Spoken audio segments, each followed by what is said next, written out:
एक साधक ने महर्षि रमण से प्रार्थना की कि महर्षि, मुझे आध्यात्मिक मार्ग पर चलने के लिए बल की आवश्यकता है, कृपया करके मार्गदर्शन करें। तो महर्षि ने कहा, तुम कल्पना करते प्रतीत होते हो कि गुरु बाहर है, तुम उस गुरु से बल मांग रहे हो। ऐसा नहीं है, गुरु अंदर है। वस्तुतः आत्मा ही गुरु है। इस सत्य का बोध करो, अपने अंदर ही खोजो और उसका दर्शन करो। उस अवस्था में तुम्हारा गुरु से हमेशा के लिए संपर्क रहेगा। तुम्हें बाहर से बल मांगने की आवश्यकता नहीं पड़ेगी। संदेश नित्य उपलब्ध है। यह कभी भी बंद नहीं होता, न कभी यह तुम्हारा परित्याग करता है। तुम गुरु से कभी दूर हो ही नहीं सकते। तुम्हारा मन बहिर्मुखी है, सिर्फ बाहर की तरफ देखता है। इस प्रवृत्ति के कारण मन वस्तुओं का बाहर दर्शन करता है तथा उन्हीं में से गुरु भी है। वस्तुतः सत्य इससे भिन्न है।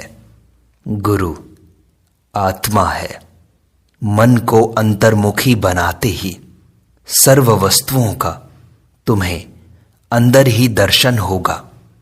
तुम्हें यह अनुभूति होगी कि गुरु ही तुम्हारी आत्मा है तथा उसके अतिरिक्त कुछ भी तो नहीं है। देहात्म बुद्धि के कारण तुमने वस्तुओं को स्वयं से बाहर मान रखा है, किंतु तुम क्या देह हो? तुम क्या ये शरीर हो? क्या ये मन हो? नहीं, तुम आत्मा हो। आत्मा में ही सारी वस्तुएं एवं समस्त ब्रह्मांड विद्यमान है। आत्मा से पृथक कुछ भी नहीं रह सकता। फिर तुम गुरु से पृथक कैसे हो सकते हो, जब गुरु तुम्हारी आत्मा ही है? कल्पना करो कि तुम्हारी देह स्थान स्थान पर भ्रमण करे, तो क्या वह आत्मा से पृथक हो पाती है? इसी प्रकार तुम गुरु से पृथक कभी नहीं हो सकते। महर्षि, मैं सत्य का साक्षात्कार किस प्रकार कर सकता हूं? क्या ऐसा एक भी क्षण होता है जब तुम्हें आत्मा का साक्षात नहीं होता? आत्मा से क्या कभी भी तुम अलग हो सकते हो? तुम सर्वदा आत्मा ही तो हो।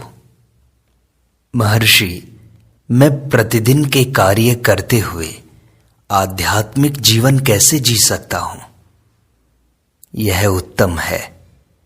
उच्चतर शक्ति को समर्पण करने से कल्याण होगा। वह शक्ति तुम्हारे कल्याण का मार्ग प्रशस्त करेगी। जहां तक तुम स्वयं को कर्ता मानते हो, वहां तक तुम्हें कर्म फल भोगने पड़ते हैं। इसके विपरीत यदि तुम आत्मसमर्पण करके स्वयं को भगवान को समर्पित कर देते हो, उस उच्चतर सत्ता का साधन मात्र मान लेते हो, तो वह सत्ता तुम्हारे योगक्षेम को वहन कर लेती है तथा कर्मफल को भी संभाल लेती है। तुम कर्मफल से अप्रभावित रहोगे तथा गतिविधि स्वतः निर्बाध चलेगी।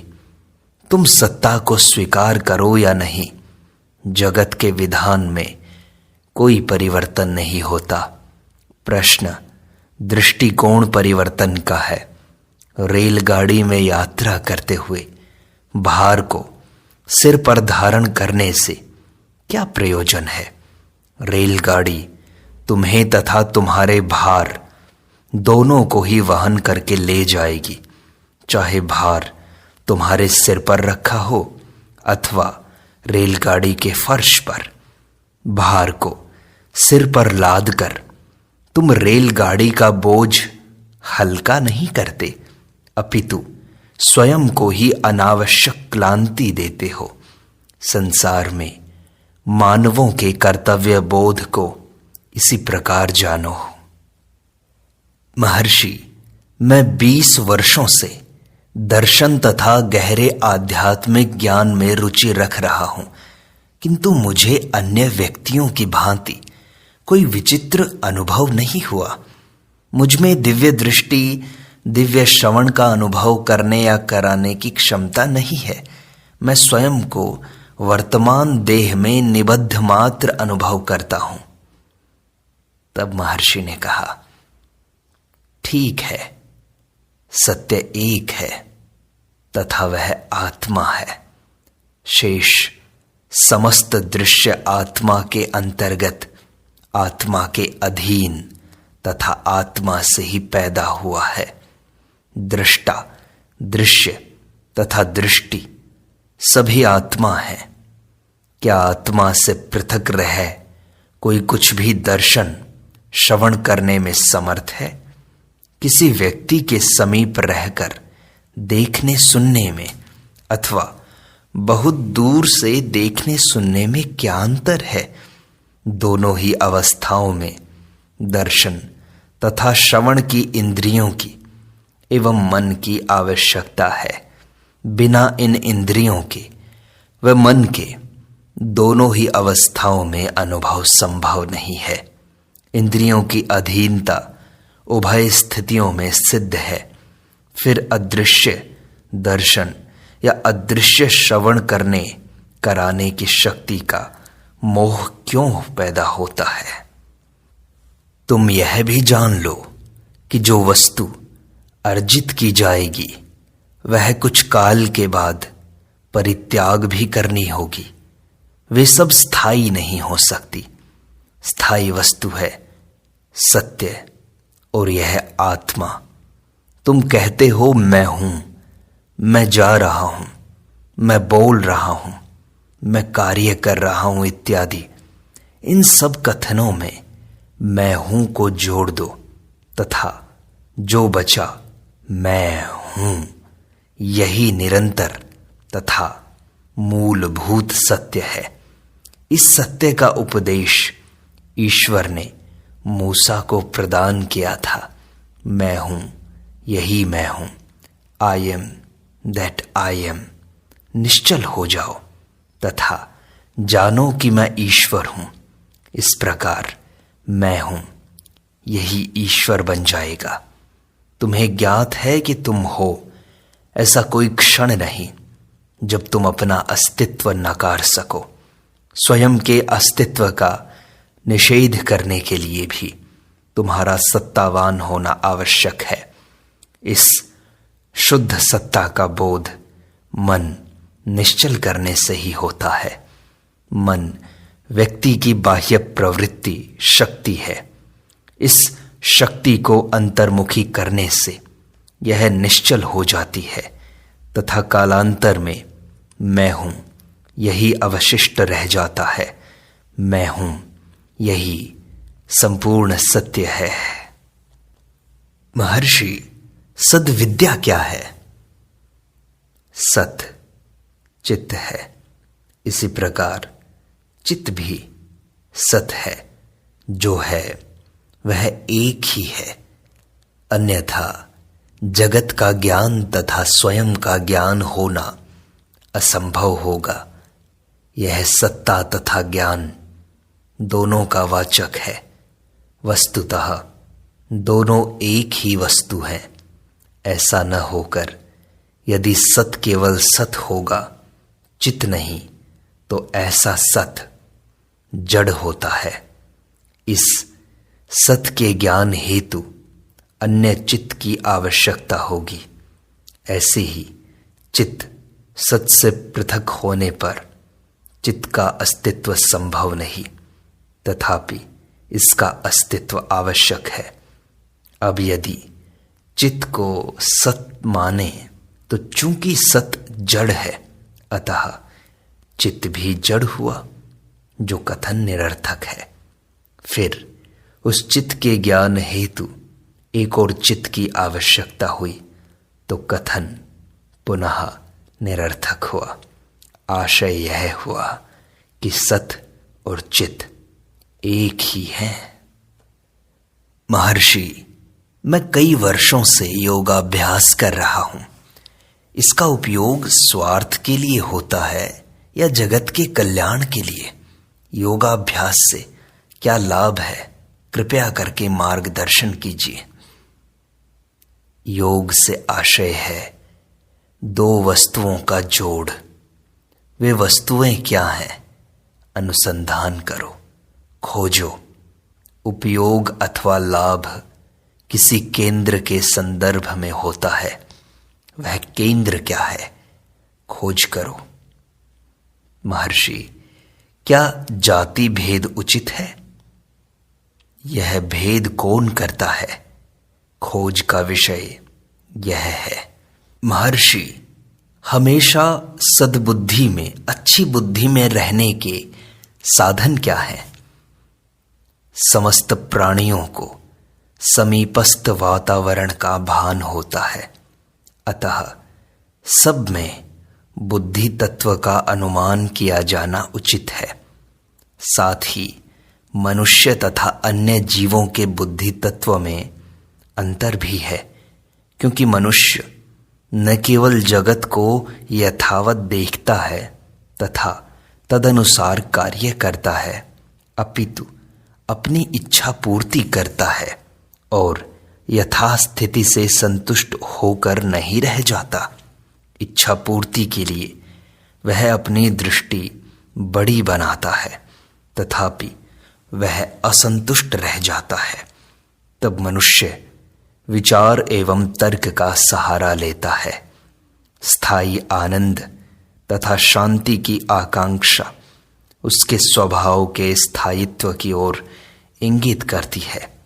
अर्थ यह हुआ कि मनुष्य निज स्वभाव अर्थात निज आत्मा की खोज तथा प्राप्ति के लिए प्रयत्नशील रहता है। इस खोज के पश्चात समस्त खोज संपन्न हो जाती है। मानव बुद्धि अंतर्मुखी खोज का मार्ग प्रशस्त करती है। बुद्धि स्वयं अभ्यास के बाद अनुभव कर लेती है कि उसकी क्रिया की प्रेरक एक उच्चतर शक्ति है। बुद्धि की गति उस शक्ति तक नहीं है, बुद्धि वहां तक नहीं पहुंच सकती। अतः एक स्थिति आने पर बुद्धि शांत हो जाती है। बुद्धि के शांत हो जाने पर केवल एक परम शक्ति विद्यमान रहती है। यही साक्षात्कार है, यही परम लक्ष्य है, यही परम पद है, यही सद्बुद्धि में रहना है। आशय यह है कि बुद्धि का उद्देश्य उच्चतर शक्ति पर स्वयं की निर्भरता तथा अपने लिए उस शक्ति के अगम्य होने का बोध प्राप्त करना है। इस कारण लक्ष्य प्राप्ति से पूर्व इसका विसर्जन आवश्यक है। महर्षि, गीता में अर्जुन ने कहा कि हे केशव, मुझे राज्य आदि की कामना नहीं है। मुझे अपनी सेवा का चिरकालिक सुअवसर प्रदान करें, इसी में मेरा सर्वोच्च सुख निहित है। क्या यह कथन ठीक है? हाँ, जब तक कर्ता विषय का भेद है अर्थात द्वैत है, तब तक काम संभव है। यदि विषय न हो तो कामना भी संभव नहीं। कामना रहित अवस्था को ही मोक्ष कहा है। सुषुप्ति में न द्वैत है न कोई कामना, किंतु जागृति में द्वैत भी है और कामनाएं भी हैं। द्वैत के कारण पदार्थों की प्राप्ति की आकांक्षा उत्पन्न होती है। यही बहिर्मुख मन है जो द्वैत तथा कामना का आधार है। यह जानते ही कि आत्मा के अतिरिक्त अन्य कोई परमानंद नहीं है। मन अंतर्मुख हो जाता है। आत्म उपलब्धि के साथ ही सर्व कामनाएं परितुष्ट हो जाती हैं। यही बृहदारण्यक उपनिषद का कथन है। आप्तकामाः आप्तकामाः आत्मकामाः अकामश्च। यही मोक्ष है।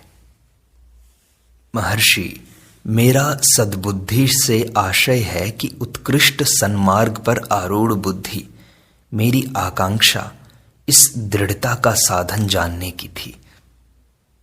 परम लक्ष्य की उपलब्धि के लिए व्यष्टि भाव को विलय करना होता है, अपने अहंकार को समाप्त करना होता है। बुद्धि व्यष्टि भाव के बराबर है। व्यष्टि भाव का निषेध सब प्रकार की बुद्धि, सद्बुद्धि या असद्बुद्धि के विलय से ही संभव है। इस प्रकार यह प्रश्न ही नहीं उठता। तथापि महर्षि, सद्वस्तु को जानना, सन्मार्ग पर चलना, ग्रहण करना, सद्धर्म का दृढ़ता पूर्वक पालन करना, अन्यथा साधक मार्ग से हट जाता है। वास्तविक बल दृढ़ रूप से सन्मार्ग पर आरूढ़ होने से उपलब्ध होता है। महर्षि, मार्ग में बाधाएं उपस्थित होती हैं। इन बाधाओं पर विजय प्राप्त करने की शक्ति किस प्रकार उपलब्ध हो? भक्ति तथा सत्संग से।